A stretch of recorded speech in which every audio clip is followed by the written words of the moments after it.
Assalamu alaikum. Alaikum salam to Allah. Sheikh, we know that it is not permissible to obey parents when they are disobeying Allah. But on the ruling of masjid, I don't know what to do and how to go there because they don't let me go outside. And when I go outside, I just tell them I'm with my friends, and I get anxiety when I'm there because I have to wait 8 hours outside to pray 2 prayers there and to come back at night. It just makes me feel so tired, and I don't know what to do for Fajr. How old are you? I'm 15. You're 15. And how far is the masjid?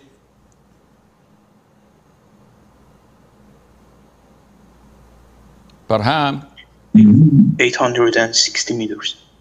if this is the distance between your home and the masjid, no, you have to attend the salat in the masjid to the best of your ability. So you try to convince them that this is mandatory upon you as a man and you must leave. Even if they are upset or may shout at you, you have to show them that the pleasure of Allah is more important than pleasing them. And how to make the quickest ghusl? Can we do quick ghusl if we want to purify ourselves from menses? The answer is yes. Ghusl is one, which is to intend to uplift the major ritual impurity by covering your whole body with water and turning the water in your mouth and rinsing your nose. So the Sunnah way is to first of all wash your hands 3 times, wash your private part, then wash your hand again with a detergent so that no najasa is there.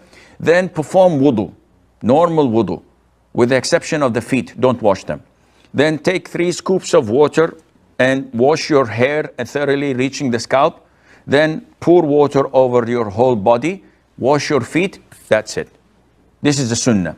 The other way is just simply take a full shower that cleans your body.